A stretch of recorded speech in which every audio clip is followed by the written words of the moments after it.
ಯಾವುದೇ ಆದರೂ ಇಂಥ ಸಂದರ್ಭದಲ್ಲಿ ಹೌದು ಮತ್ತೆ ಬಡವರಿಗಾಗಿ ಅಂತ ತೆರೆದಿರುವ ಆಸ್ಪತ್ರೆಗೆ ಅನುಕೂಲಸ್ಥರೆಲ್ಲ ಬಂದು ಲಾಭ ಪಡೆದುಕೊಳ್ಳುವುದು ಅಂದರೇನು? ಇದನ್ನು ತಪ್ಪಿಸಲೇಬೇಕು. ಈಗ ಅದು ಕೋಯಾಲ್ಪಾರ ಅಂತ ಒಂದು ಊರು, ಅದು ಸಣ್ಣ ಹಳ್ಳಿನೇ. ಅದು ಶ್ರೀಮಾತವ್ರಿಗೆ ಇಷ್ಟವಾಗಿತ್ತು ಆ ಜಾಗ. ಅಂದರೆ ಇಟ್ಕೊಂಡಿದ್ದಾರೆ. ಬೈಠಕ್ಖಾನೆ ಅಂದರೆ ಹೃದಯ ಸ್ಥಾನಕ್ಕೆ ಬೈಠಕ್ಖಾನೆ ಅಂತಾರೆ. ಅಷ್ಟೊಂದು ಶ್ರೀಮಾತೆಯವ್ರು ಬೇಕಾದ ಊರು ಅದು ಕೋಯಾಲ್ಪಾರ ಅಂತ ಹೇಳಿದ್ರು. ಹತ್ರನೇ ಐತೆ, ಜಯರಾಮ್ ಭಟ್ಟಿಗೆ ಹತ್ರನೇ ಐತೆ ಅದು. ಅಲ್ಲಿ ಈಗ ಆ ರಾಮಕೃಷ್ಣಾಶ್ರಮಗಳು ಏನು ಮಾಡ್ತಾರೆ, ಅವರು ಸೇವೆ ಆಸ್ಪತ್ರೆ ಬಡಬಗ್ಗರಿಗೆ, ಮತ್ತು ಆ ಬಡಬಗ್ಗರ ಮಕ್ಕಳಿಗೆಲ್ಲ ಸ್ಕೂಲು, ಈ ಥರದ್ದೆಲ್ಲ ಅನುಕೂಲ ಮಾಡ್ತಾರೆ. ಅಲ್ಲಿ ಒಂದು ಆಸ್ಪತ್ರೆ ತೆರೆದು ಬಡವರಿಗೋಸ್ಕರನೇ ಆಸ್ಪತ್ರೆ ತೆರೆದು ಔಷಧಿ, ಗುಳಿಗೆ, ಇಂಜೆಕ್ಷನ್ಸ್ ಅವೆಲ್ಲ ಬಡವ್ರಿಗೆ ಅಂತಲೇ ತೆಗೆದಿರು.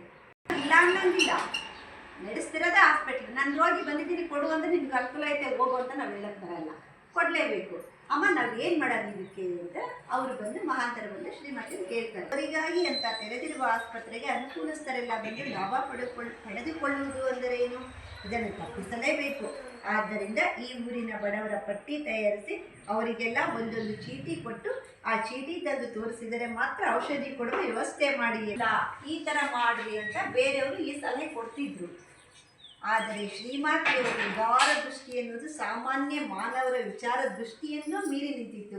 ಅವರೆಂದರು, ನೋಡು, ಬೇಕು ಅಂತ ಬೇಡಿ ಬಂದ ಯಾರನ್ನೇ ಆಗಲಿ ಬಡವರು ಅಂತಲೇ ತಿಳಿಯಬೇಕು. ಆದ್ದರಿಂದ ಅವರನ್ನು ಬರಿಗೈಯಲ್ಲಿ ಹಿಂತಿರುಗಿಸಬಾರದು. ಶ್ರೀಮಾತೆಯವರ ಮಾತಿನಂತೆ ಆ ಧರ್ಮಾಸ್ಪತ್ರೆ ಸರ್ವರಿಗೂ ಬಾಗಿಲು ತೆರೆದಿಡುವಂತಾಯಿತು. ಬೇಕು ಅಂತ ಯಾರು ಬಂತಾನೋ ಅವನು ಬಡವ, ಅವನು ಇಷ್ಟೇ ಅನುಕೂಲ ಇರಲಿ, ನಮ್ಗೆ ಬೇಕು ಅಂತ ಬಂದಮೇಲೆ ಬಡವನೇ ಅವನಿಗೋಸ್ಕರ ನೀನಿಲ್ಲ ಅಂತ ತಡಿಬಾರ್ದು. ಯಾರೇ ಬರಲಿ ನಮ್ಮ ಆಸ್ಪತ್ರೆ ಬಾಗಿಲು ಸದಾ ತೆರೆದಿರುತ್ತೆ. ನೀವಂತ ಯಾರು ವಾಪಸ್ ಕಳಿಸ್ತೀನಿ ಅಂತ ಇಲ್ಲದವನು ಬಡವ ಎಂಬುದು ನಮ್ಮ ತಿಳುವಳಿಕೆ. ಆದರೆ ಶ್ರೀಮಾತೆಯವರು ತಿಳಿಸಿಕೊಡುತ್ತಿದ್ದಾರೆ, ಬೇಕೆಂಬುವವನೇ ಬಡವ, ಸಾಕೆಂಬುವವನೇ ಶ್ರೀಮಂತ. ನಮ್ಗಳ